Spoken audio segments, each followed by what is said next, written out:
over the last couple of years, what I have seen is organizations really take a step back and say, our HR partners really know our employees. And sometimes when you're sitting at floor 3000, you don't always have the ability to understand what's happening on ground zero or ground 200, floor 200. Or for 2,999. And then candidly, they understand the business, right? In order to be an effective strategic partner, you've got to understand the employees, you've got to understand the business, you also have to understand the leadership.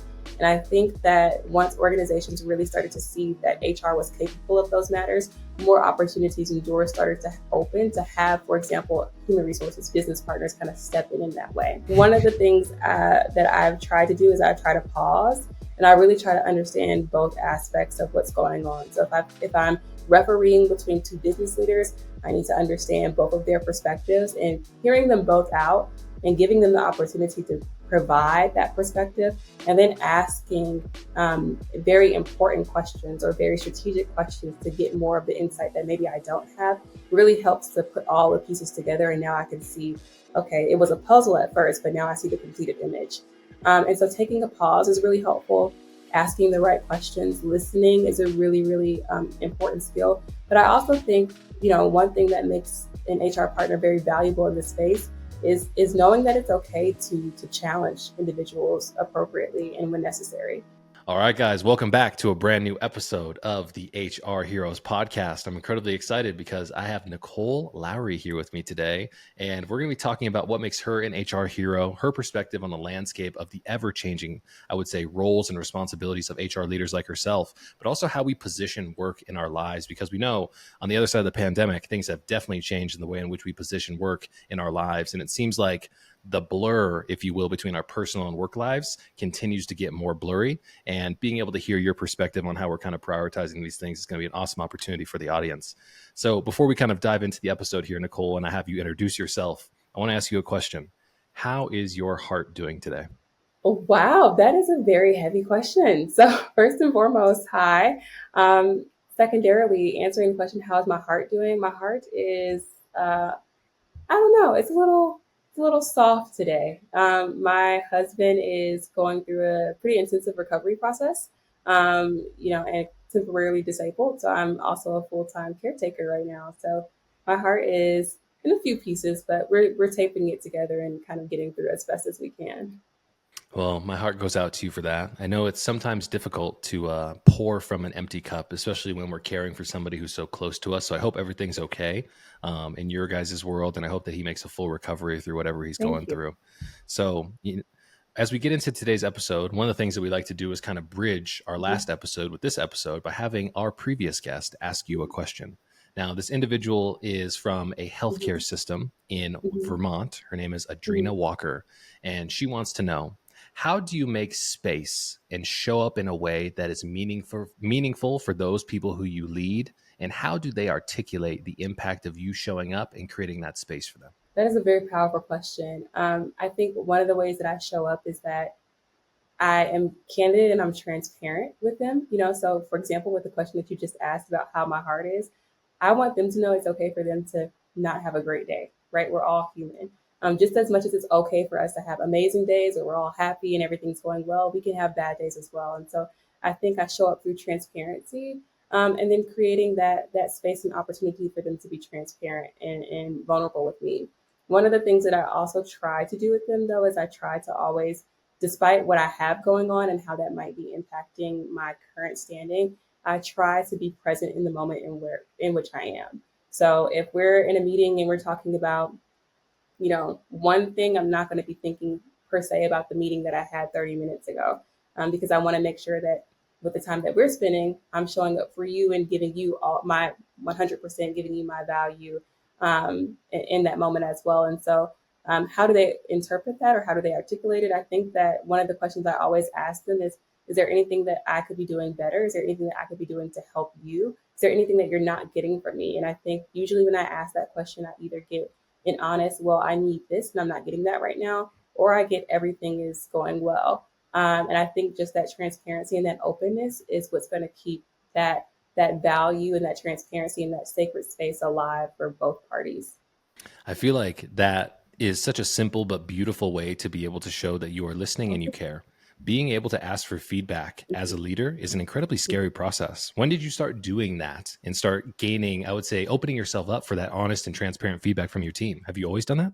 I think I always have. I think one of the things that comes into place is when you're, a lot of times individuals think leadership is about being an authoritative figure and being a person of power, and I'm here to make decisions.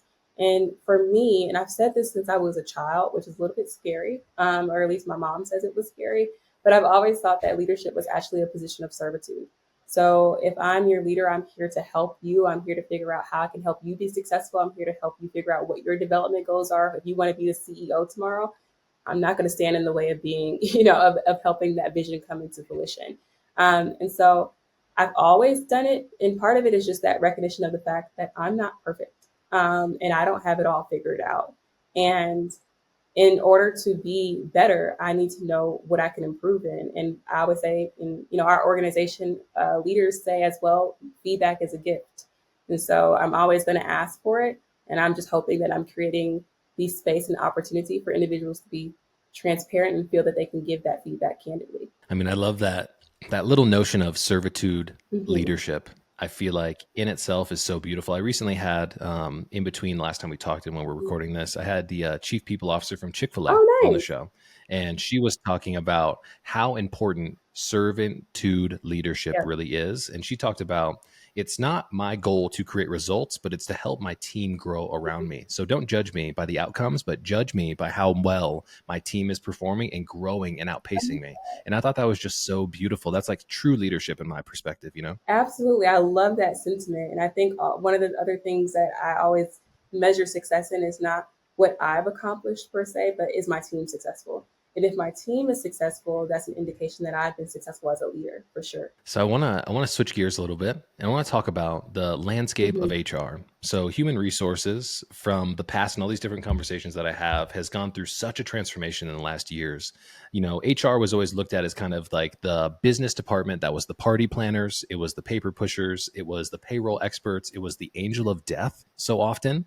But now we're looking at HR as being a strategic partner who's really responsible for understanding the entire strategy of the business and how we can put the right people in the right places to get the right results. So I want to get your 2 cents on the transformation of HR in its evolution, if you will, over the last years and what that means to you. Yeah, absolutely. I think you're spot on, right? For a long time, HR was looked at as, I have a task that I need to get done. Can you all quickly handle it? Or we're onboarding a new employee. Can you get them set up with the proper privileges in the system and the proper, equipment, things of that nature? Do their I-9s. Day-to-day task, an employee might have a question about a policy. Can you provide some insight into this? And I think, over the last couple of years, what I have seen is organizations really take a step back and say, our HR partners really know our employees. And sometimes when you're sitting at 4,000, you don't always have the ability to understand what's happening on ground zero or ground 200, floor 200, or floor, 2,999. And so I think HR being considered business partners and being able to play that role, they've been riding the elevator from ground zero to floor 3,000, right? And so they understand not only the employees, but they also understand the values and the objectives and the goals of leadership. And they're able to kind of play the liaison between those two things. They elevate things that leadership might not be aware of or might not know of, but then they can also cascade things that employees need to know. For example, different HR initiatives, things of that nature. And then candidly, they understand the business, right? In order to be an effective strategic partner, you've got to understand the employees, you've got to understand the business, you also have to understand the leadership. And I think that once organizations really started to see that HR was capable of those matters, more opportunities and doors started to open to have, for example, human resources business partners kind of step in that way. One of the other things that I think is, when I think about the role of a human resources business partner, I actually just taught an HR summit to my team last week. And one of the things that I talked to them about is think of your title. And those are all the characteristics that we need to embody. You're human, right? So that human first approach, the resource, you are a resource. You understand the business. If somebody says they're looking for mentorship, you can point them in the right direction. If somebody is saying, hey, we've got this really intense business strategy that we're trying to push forth, you know the resources to bring into that, the stakeholders to bring into that conversation. Then the business, you understand the business, right? So human resources business. And then that final area is partner. You've got to be a partner not only to leadership, but you also have to be a partner to employees. They have to trust you. They have to understand that you're there not just for the organization, but you're also there for them. Because sometimes, you know, there's not always a perfect answer, but there is, in my opinion, a way to come to a really beautiful compromise in certain circumstances. And who better to do that than somebody who has that human first approach? They understand the business, they're resourceful, and they also happen to be a partner. I heard another HR leader talk about sometimes they find themselves in the role of being the Mm-hmm. referee of the organization, meaning I have to oversee everything from both the executive side and the employee side. And sometimes I even have to get in the middle to say, Yep. that's a flag, come 5 yards this way, back up 5 yards Mm-hmm. that way. So that's a tough Yep. position to be in, right? So, how do you kind of balance the element of being a champion for both sides? What kind of like strains does that come along with? And what skill sets have you developed over the years to kind of be that great referee, if you will? Really good question. And I love the fact that you phrase it as a skill set because it is definitely a skill. I think one of the things that I've tried to do is I try to pause and I really try to understand both aspects of what's going on. So if I'm refereeing between two business leaders, I need to understand both of their perspectives and hearing them both out and giving them the opportunity to provide that perspective and then asking very important questions or very strategic questions to get more of the insight that maybe I don't have really helps to put all the pieces together. And now I can see, okay, it was a puzzle at first, but now I see the completed image. And so taking a pause is really helpful. Asking the right questions, listening is a really, really important skill. But I also think, one thing that makes an HR partner very valuable in this space is knowing that it's okay to challenge individuals appropriately and when necessary. Um, Oftentimes, I think, when we're talking about challenging, people can think of that in a negative aspect. And in my personal opinion, challenge is not necessarily always, I'm going against what you're saying, or I don't support you, or I don't believe in you. Sometimes it's help me understand how these two things work together to get this outcome. Sometimes challenge is also, are we sure that we're thinking about this in the best way, in the right way? And sometimes it's also trying to understand what the objective is, and when we're not marching towards that objective, it's having the courage to say, hey, I think we're going in the wrong direction and we might need to turn around. I feel like, there's been a lot of negative connotations, if you will, over the last couple of years about the use of a word like Mm-hmm. family in business, because a lot of people say we're not a family, we're in business. You know what I mean? There's a lot of things that come along with that. But one of the words that I think is really important to recognize is kind of like the true definition of what love is for a Mm-hmm. family member is sometimes being willing to challenge them on their Mm-hmm. ideas and push them in a direction so we can seek to understand why they do certain Absolutely. things. And that's kind of the little story that was running in my head there. When you truly care for somebody, you're willing to Mm-hmm. challenge them and put them in positions where they need to justify what they're doing so we can all understand. And I feel like that's beautiful. Absolutely, 1,000%. And similarly, I think I've heard, feedback on both sides of individuals who love the term family and individuals who don't necessarily love it as much. And I think, you spoke perfectly to what the core of that message is usually is that if I care, I'm going to treat you as if I care. And sometimes the way that that comes across might not always feel great. But know that the intentions are positive, and if the impact doesn't land and reflect my true intentions, it's okay for you to tell me that so that we can work towards that compromise or that synergized objective. Man, adulting is a crazy process. It is. You know what I mean? Because I feel like we have a lot of these type of conversations where we really have to be seen, we have to be heard, but we also have to Mhm. justify why we treat people a certain way. And I feel like that's so beautiful. I want to use this as an opportunity to kind of segue into something that we've both experienced in our Mhm. lifetime is kind of how business and work has been positioned differently Mhm. in our lives. It seemed like before the Mhm. pandemic, a lot of people were living to work. I grew up in the Detroit area, so I saw people literally showing up, going to the factories, and being a part of those big Mhm. industries. But after the pandemic, no matter if you're the silent generation, a boomer, part of X, a Mhm. millennial, Gen Z, or maybe an alpha, the way in which we approach work is different now. And it seems like we are working to live. Mhm. What do you think is going on with this big shift? And what type of things are you kind of anticipating, if you will, in the future of work? And we can kind of start there. Yeah, I think part of the big shift was the pandemic, right? And I think that um, the pandemic was something that a lot of us had never experienced, and it required all of us to figure out how to work better together and how to hold hands. And we went from being in an office location and having that compartmentalization, right? So I deal with work when I'm at work, when I'm at home, I'm dealing with at home. And what happened with that pandemic is unfortunately both of those worlds got, combined. And so it's like, how do I figure this out or balance, um, my work when I have kids in the background who are going through virtual schooling. I have me personally, I have two dogs who think that it's always time for them to go on a walk. It's not always time for them. Yeah. It's not always time, right? Um, if you and your roommate, or say, for example, your partner, were working from home together, it's figuring out, well, who's going to take their meeting in this room so this person can take their meeting in that room. You've got the laundry that you're looking at or the dishes that you're looking at.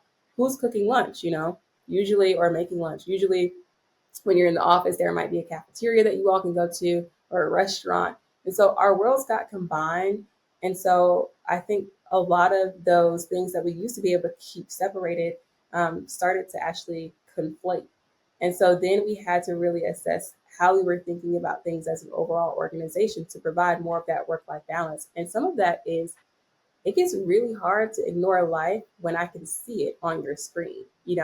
I can see that your kid is laying behind you, laying on the couch because he's sick. I can see, that your dogs or your cats or your pets are jumping up on, because they want to be involved or they want to lead the meeting. And I think that it showed us one a little bit more human, right? So it showed us a little bit more humanity and helped us to recognize that we need to create space for those things. But also, it becomes really hard to ignore those things when you're in the midst of them. And so we had to rethink how we how we looked at work life balance to make sure that it actually was a balance and that there's opportunity for both those things to coexist. Um, so that's a little bit of my perspective there. Yeah, no, I totally agree. And I thought you were kind of articulating my current situation because I have two dogs who Oh, are back nice. here. I've got Kel, so Keenan and Kel, and I've got my girlfriend's dog back there as Oh, well. And they love participating in mm-hmm, these little podcasts mm-hmm, as well and showing their face. And sometimes it creates a little bit of stress, but often the response that comes from the other listener or from my guest is, it's just so cool to be able to see your dogs actually in this space. And it creates that human element, which I feel like is so much more needed yeah. today because the way, like I talked about, the way in which we position work is Mm-hmm, completely different. And it seems like our personal lives, if you will, have bled into mm-hmm, our work lives. It was so easy to take, if you live in LA as an example, the 1.5 hour mm-hmm. car ride to be able to either get into work mode or come out Yeah. of work mode and then come home and it was okay because we had that Mm-hmm, boundary. But now we just don't mm-hmm, have that.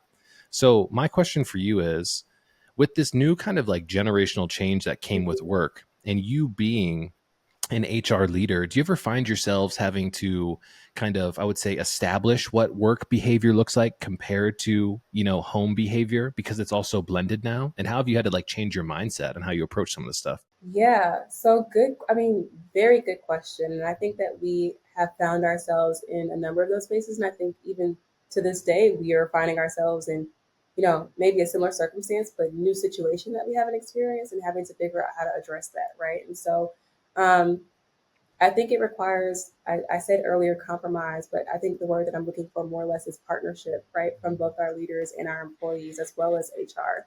It's the fact that, sometimes it's okay for individuals to be camera off. They don't have to have their camera on. Maybe they don't have the opportunity or they don't live in an environment where they feel comfortable showing their background.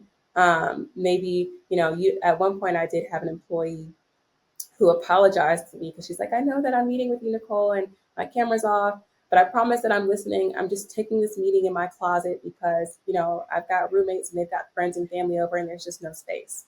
And I'm like, first and foremost, you do not have to apologize to me. Okay, let's start there. Second of all, you don't have to turn your camera on. That's totally okay. And if anything, how about we match this so that you don't feel like you're not contributing? How about I turn my camera off too? And then it's just the both of us having a conversation and we feel like we're on an even playing field. And there are some behaviors where we have to kind of maybe pull somebody to the side to say, hey, maybe before you turn your camera on, just take a look to make sure that there's no naked children in your background, for example, or just that what you're about to show is something that you're comfortable with showing. Because I think that's the other aspect that we have to account for is that we're asking for a level of vulnerability from employees that they traditionally have not had to provide. Um, And I think that that requires us to think differently. Granted, let's still try to make sure that we're dressed for the audience. So if we're going to a client pitch, for example, let's not wear halter tops and things of that nature. But I want you to be comfortable. So if it's a Friday afternoon and you're jumping on with a quick call for me for 15 minutes, if your shoulders are exposed, I'm okay with that.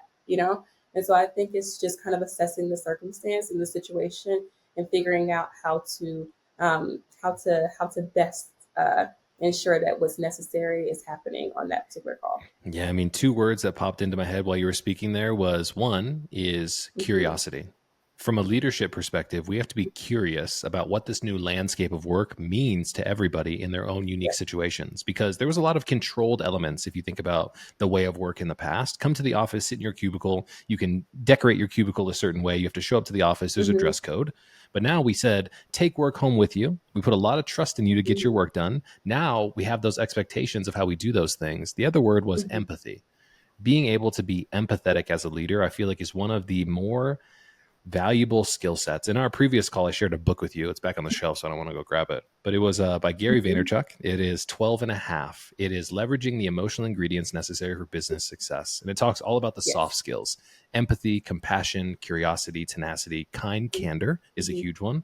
I want to get your 2 cents on the elements of those emotional intelligence Yeah. skill sets, the soft skills, if you will, in leadership today and why they're so important. Oh yeah. I mean, they're so important for a number of the reasons why you just listed and that we just talked about. I mean, I think that from a working location perspective, whether you're in office or whether you're working from home, um, the pandemic caused us to psychologically think differently because also keep in mind that during the pandemic, it wasn't just the pandemic, right? There were some social injustice issues that were happening at the same time. There was elections and all sorts of things happening at the same time. And it required us to really take a look at our employee population and even in your day-to-day teams. You might have had a rock star on your team who had, you know, a productivity rate of like, let's just say hypothetically 500%, just making something up. And now you're looking at this individual and you're like, okay, what's going on? They're at 100%. I'm used to getting 500%. I love that you brought up curiosity because sometimes when you're talking about emotional intelligence, it's taking that moment to pause and say, before I come to any assumption about what I think is happening or what is not happening, or before I judge this person and say that they're no longer productive and they're no longer, creating the value that they once did, and therefore they're not ready for a promotion or therefore they shouldn't get a raise. Let me talk to them. Let me just see what's going on. And that requires, I keep talking about humanity or the human aspect of human resources. It requires you to just be comfortable and remember that you're dealing with people, right? And although we might be working on machines, we're not machines, right? So I just shared earlier that my husband is temporarily disabled. What that means is that I have to do all the cooking, all the cleaning. He can't, use the bathroom or take showers by himself. He can't walk by himself. And so I have to take 15-minute breaks to just go in and make sure that he can eat, make sure that he's comfortable. And, when we're talking about emotional intelligence, somebody might look at that and say, I just pinged Nicole and she didn't respond. So, she's slacking. Or somebody can pause and say, that's not like Nicole. Let me check in with her and see what's going on. And furthermore, after you check in, what can I do to support or provide assistance? Is there anything that I can take off your plate? When we talk about the workspace, for so often, I think that we really focused on technical skills, right? We focused on, this person knows Scrum, this person knows, how to work this particular system or this machine or how to appease this client, whatever it may be. And we've neglected some of those soft skills that are so essential because you can be great at your job from a technical aspect, but how can you manage a team if you don't even know how to talk to people, right? And so I think one of the things that we really invested in is, and we also understand not everybody grew up or had the opportunity to develop those soft skills. So some of that emotional intelligence is also not judging those individuals, but giving them the opportunity to lean into those skills and teaching them the things that they don't know so that they can go back and kind of pay it forward with how they're treating their team. So it's kind of a cycle, if you will. Yeah, it's just a very interesting time. It was like when you were thinking about, or when you were giving your example of, I ping Nicole, she doesn't Mm-hmm. respond.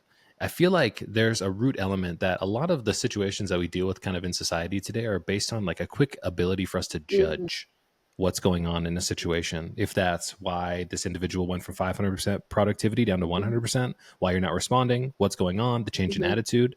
Why do you feel like in society today it's so easy for us to judge others instead of being present in the moment and saying, hold on, let me deploy a little bit of empathy to understand the situation? Yeah. Well, I think that's a human question, right? I think naturally, and what I tell people all the time is when you don't know a narrative, your brain and the way that we are wired, we will try to create the narrative, right?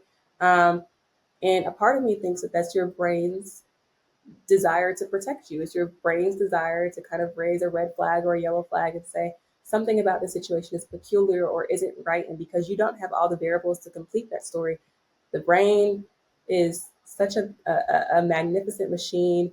It's so creative, it's so innovative that it'll just start to create little variables or incidents and plug them in where it thinks that they belong. And before you know it, you have a whole hypothesis that you've fact checked, although you haven't talked to anybody about what's truly happening and what is truly the issue or what's going on behind the scenes. Um, and I think it goes back to um, us having to take that pause and ask that our brains, when we realize that they're short circuiting and very quickly they're taking in all this stimuli and they're trying to put it together all very quickly and just come up with an outcome or a solution or a hypothesis. It's a matter of saying, wait a minute, stop. My brain is braining, and sometimes my brain isn't always right. Sometimes um, my brain or assumptions or perspectives um, need to be based or checked in fact, and that requires you to have a little bit more control than maybe our human instinct allows us to. But my goodness, is it Yeah. tough to do that? As I've gotten older, I've realized that the process of auditing ourselves, especially when it comes to our hardwired habits, I want to say I heard a statistic one time. It was like by the time you're 34, 35 years old, 95% of your day is Mm-hmm. habitual because you built routines, you do the same stuff over and over again. That's just not you rolling out of bed, going to get your coffee cup, going to work, driving to school, whatever it is, but it's all the ways in which we approach Yeah. situations. It's how we deal with Mm-hmm. conflict. It's how we make those narrative jumps, if you will, across that chasm of Mm-hmm. our thoughts. And that in itself is a very difficult process to be able to kind of slow down. But it goes back to the word that I wanted to dive a little bit into. In the beginning of our conversation, you said Yeah. present. Being present is a challenge today, especially in this remote work world. I mean, it's easy for me to be more present because I look at your background as Sure. an example, and I look at all the pieces of art that you have Oh, back there, and I'm like, wow, she spent so much time, doing all that art and doing all the amazing art and changing all of those pictures in the ways that mhm. you've done. But often when we're kind of in this world of on to the next thing, of the emails got to be checked, the Slack notifications happen, it's very difficult. And I think it's important for us to be able to kind of pause and be present here in this moment and say, sometimes we do need to Yes. slow down. In the rat race of life, it's really important to slow down so we can enjoy this journey, which is really, really important. 100%. And sometimes it's just grounding yourself and surrounding yourself with people who can say, Nicole, what have you done for you today? Or Nicole, how about we're focused on productivity, but also productivity is not just task, it's also rest. And I think the more that we can implement elements of self care and those actual moments to slow down, whether that's putting 5 minute breaks in your calendar to just breathe or do a stretch or, maybe 10, 15 minutes to do some light meditation, I think all of that helps.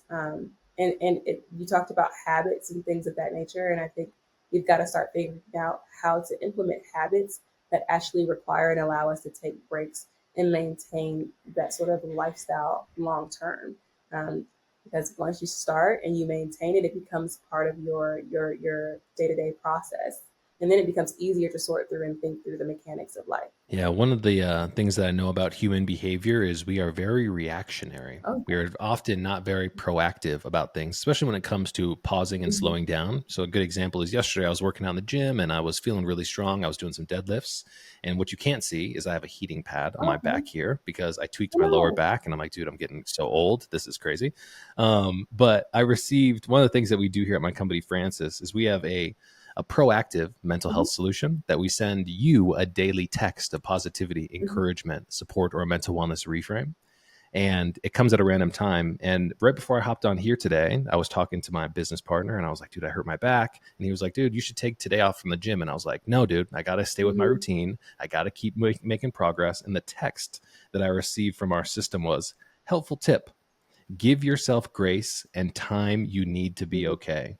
There's no rush to the result. You have time and space. You are safe. And I was like, maybe sometimes the universe sends us a reminder when we need to be reminded of the important things, like what rest Yeah. is. Like you said, that is a form of productivity, and I feel like that's super important. Absolutely. How do you kind of institute those elements of rest? Because I know, you being a leader in HR, you deal with so many people from across the United States, from across the Yeah. globe.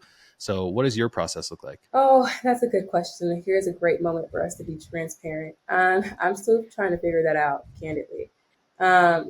I think that um, there are times when I do have a little bit of time on the weekends, and I'm like, oh, I gotta take care of this part of the house, or I gotta go grocery shopping, and that's where my husband and I, we are very similar, but we are very opposite, and I think that that's what allows us to be a great partnership because sometimes he can kind of call me to the principal's office in a way and say, you need to sit down and just sit down. How about we watch Harry Potter, which is one of my favorite, series or sagas. We're actually in the process of rewatching all the movies now, and so I think it's finding those moments um, when you can to just breathe, maybe ask somebody else for help if you feel like you're not able to accomplish all the things that you're trying to. But I also think one of the things that I try as I am focused on trying to find opportunities for rest is letting myself know that I'm just one person, right? And I like to use the analogy of, you know, a cup, right? So I have a cup sitting on my desk right now. And if I had to put all of the ocean in that cup, could I do it? And the answer is no, I couldn't. And the question then becomes, okay, is that cup no longer a cup, or does that cup lose its value? And the answer to that question is no, it's still a cup, right? It's still holding water, right? It's just at capacity. And I think it's important to acknowledge when we're at capacity and when there's nothing else that we can fit into the cup. And realizing even though there's still plenty of ocean and you've already got, 8 ounces in your cup, that cup doesn't lose its value at all. And so that's one of the things I try to remind myself in terms of rest and what that looks like from a productivity standpoint. It's just those affirmations and those things, those thoughts of the fact that it's okay to not be okay. It's okay to not get everything done. Because as soon as I cross something off my list, I'm adding 7 other things to it. And it's not fair to hold myself to the expectation that if these things don't get done within an 8 hour day or within, a week or whatever the time frame may be, that I somehow lose value or that I somehow am not a productive business partner or a productive wife or a productive daughter or friend. Um, there's a lot going on. And I think it's just resetting our expectations of ourselves um, to let us know that, it can't all happen in one day. And it's okay if it doesn't. Would you consider yourself a high achiever? Oh, yes. Yes. I'm a high achiever with an A plus personality. My Myers Briggs is an ENTJ.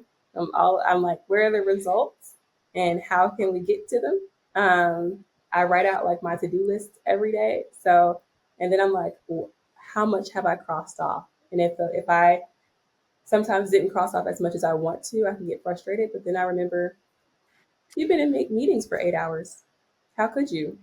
So yes, that's a long-winded answer to your question. Yeah, I figured. And I wanted to use an example here. So there's an amazing book out there. It's called The Gap in the Gain. So it was written by an executive coach, and his name is Dan Sullivan. And he talks about, one of the biggest things that high achieving individuals fall Mhm. trap to is finding themselves in the gap. Mm. So the name of the book, once again, is The Gap in the Gain. And he talks about when we find ourselves in a high achieving mindset, we want to accomplish more, meaning we need to find more time in the day. And what we find ourselves in is our present moment here and our next thing, which is often the finish line. But I want to use the analogy of the finish line as the horizon for this conversation. Now, you can walk, run, sprint, ride a bike, rollerblade, or even fly in a plane as quick as you want towards the finish line, but you're never really going to catch it because it's always happening and it's always changing, right? The next thing, the next thing, the next thing. And that distance that we find between where we are now and where we're trying to get to at the finish line creates an opportunity for our heart to say, I need to be doing more. And that is a hole that we can never fill. And the opposite of the gap is called the gain. Now, the gain is when we pause and we actually turn around and we look at how far we've come from where we got started. And that gain is a process of appreciation, of saying, look how much I have accomplished to get to where I'm at right now. It's not the distance between where I'm at right now and where I'm going to, but how far I've come. And so I wanted to kind of give you that little reframe, because I too myself find myself in the gap a lot, because my horizon is always changing. I make more money, I get more customers, I do new things, I get in better shape, I accomplish things, but it's never enough. And I'm constantly battling this mindset of me trying to focus on the gain of what I've accomplished, because younger Keenan would be very appreciative of the things we've accomplished, and older Keenan, the 85-year-old version, is very proud of me for what I've done right now. And it's that little dichotomy, which is really tough. But I wanted to use that as kind of an opportunity to talk about mental health. Over the last years, we've got a huge focus and awareness on mental health. Why do you feel like mental health is such an important topic that more people need to be talking about today? And why do you think we're so challenged, if you will, with kind of maintaining the balance of our internal physicalness instead of the external? Yeah.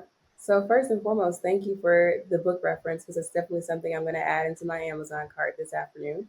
And I feel like, you speaking about childhood you versus, the older version of you was very, very beautiful and a little bit therapeutic to hear. So thank you for that. In terms of answering the question, I think, you know, mental health, I think, is so important and also very complex. A portion of the reason why it's complex is because as a society, I think we candidly haven't really put a lot of time and attention and care into that space until recent years. I think the pandemic drastically helped with that. That advancement towards, the continuous investment and care towards mental health. I also think just a couple of events that have happened between 2019 and now have had a lot to do with that. Um, and in terms of its complication and how we can continue to keep it at the forefront. I mean, I think it's complicated because it's one of the things that people can't see, right? If I have a broken arm and my arm is in a cast, it's very easy for you to see, oh, Nicole has a broken arm. And therefore, it might be even easier for individuals to think of ways in which they can be helpful because, I can't carry, all of the groceries into the house, right? Or maybe I can't open a certain door or whatever the case may be. And so individuals can see it and therefore they decide to um, assimilate and become a little bit more helpful because of that. Mental health, I think, for one, there's been such a there's such a stigma that comes with saying that I'm struggling mentally or that things are not okay. We society has used terminology like crazy or insane or psycho before, which candidly doesn't create a psychologically safe space for people who are having mental health challenges to acknowledge that. Um, and furthermore, I think that people oftentimes feel like if they admit to the fact that they are suffering with mental health, then they are saying in a part that something is wrong with them. And there's nothing wrong with you. I mean, we all go through challenges, and all of those challenges might look different. Some individuals might be dealing with a temporary mental health situation, and some individuals have a long term mental health situation. Both are okay. And unfortunately, because we're not able to see those things, it becomes harder for people to solution with, for them. And furthermore, going back to emotional intelligence, you know, if you're struggling with mental health and you're in an environment where emotional intelligence and empathy and equity are not prioritized, it becomes even more difficult to receive the treatment and the care that you need and to feel safe doing so. Um, how do I think that we can continue to kind of, make sure that we advance towards the future and keep it at the forefront? I think part of that is continuing to talk about it, continuing to normalize it, continuing to be vulnerable. I think from an HR perspective and a leadership perspective, My intern, for example, might feel more comfortable discussing their mental health with me if I'm willing to say, I'm not having a great day today, or if I'm willing to talk about some of the vulnerabilities that I'm working through or that might have existed or are existing in my family. And so I keep saying it, but it's that human first. And I think oftentimes we're worried about perception so much that it really causes us to sacrifice some of the resources and help that we could get had we been open to vulnerability. Yeah, I just know that you and I both coming from, the African American culture, it's a difficult conversation to have. And the only reason that we haven't had them is because we didn't often have the language to be able to kind of express ourselves in that nature. I've seen so many of my family members struggle with Mm-hmm. alcohol, drug use because we have feelings of Mm-hmm. inferiority, Mm-hmm. insecurity, stress, anxiety, just like it goes on. But the one responsibility that I know is in order for us to be able to create a better space for those coming Mm-hmm. behind us, we have to do right by the people who came Mm-hmm. before us. And that means having the conversations that they didn't have. And I'm so glad that you took it in that direction because setting an example for the people who look Mm-hmm. up to us is the way in which we kind of grease the skids, if you will, to have these conversations in the future. Used a word that was really important there to me, which was, Mm-hmm. equity. I want to kind of talk about your guys' approach and your approach from a DE&I perspective and how you handle it kind of on a global scale. Because one thing that I know about diversity is we are all diverse by Yes. nature because we all live different lives. We have different experiences. You didn't grow up in the same town that I did with the same family that I did. So you're completely diverse in your experiences in life and your own Mm-hmm. perspectives. So let's kind of talk about DE&I from your seat. Yeah, so I think DE&I is so such an important topic, and not only is it important, but it's very there's so many different facets and variables that fit into it, right? And there's um, education, there's activation, right? There's making it a part of our day to day pillars and our mission. It's actually ingraining it in your culture, and then it's there's also the aspect of it being a part of your culture, but maybe sitting something like on the side as opposed to being ingrained in your day-to-day activities. Um, Going back to the term equity, I feel very, very strongly about the word equity because equity and equality are very different things. And I think oftentimes there's some confusion about the two, right? Like, oh, let's say I use the analogy of me having a broken arm yesterday or earlier today. I have a broken arm, you have a broken leg, and let's say there's another individual with a broken neck. Well, if I give everybody crutches because that's equality, I can look and say, well, I've done right by everybody. I've given everybody the same thing. And in reality, sure, you might have given us all the same solution, but the solution that you gave me with a broken arm, crutches won't work for. The solution that you gave to somebody who has a broken neck, giving them crutches, that's not going to help them. And in some cases, it actually makes their situation worse, right? Because you require me to use my broken arm in order to mobilize these crutches. And so I think when we're talking about diversity, equity, and inclusion, um, is really coming down to understanding what those things are. Even, Keenan, I know you and I talked earlier at one point about diversity and the perception. I love that you talked about how everybody is diverse in nature. Yes, we all have different DNA, and even identical twins, they have differences amongst themselves, right? Um, and experiences and where you grew up and education and all those various variables that lead to what we would classify as diversity. But then there's also inclusion. And I think that oftentimes the two of those things can get confused. We think that, I have a diverse population of individuals who all look different or come from different backgrounds and experiences, and that's great. But it could be optimized if we're actually leaning into inclusion and making sure that we're not just bringing in people who look different and have different experiences, but we're actually giving them a seat at the table and allowing them to give perspective, allowing them to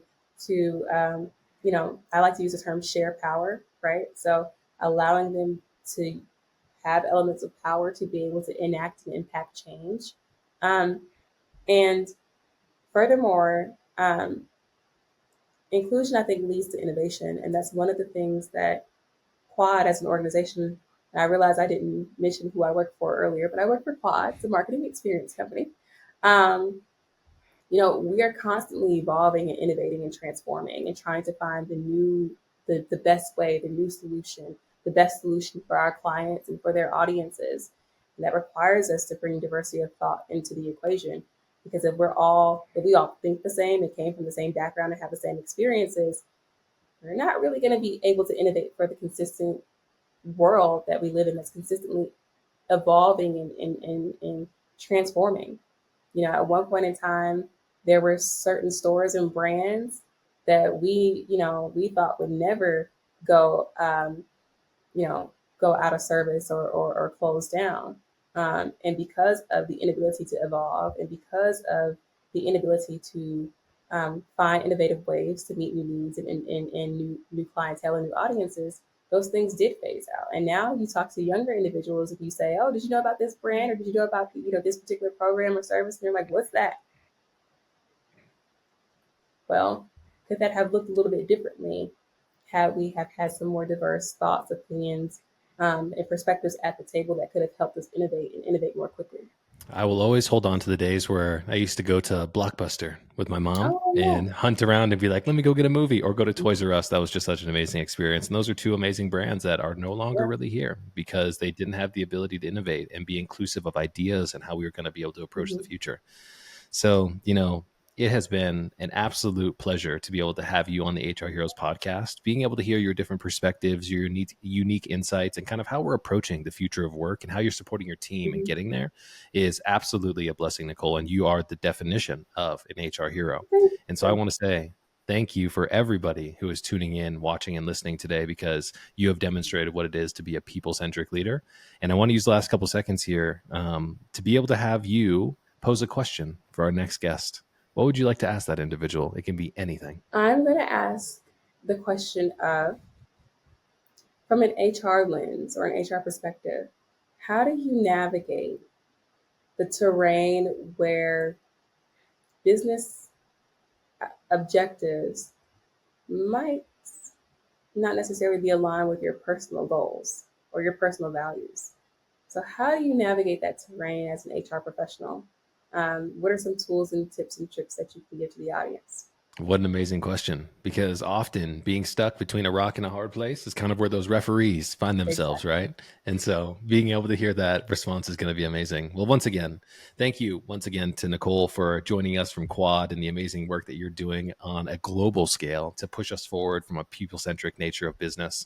Such a pleasure. Everybody, thank you again for tuning into the podcast. That's a wrap. Thank you.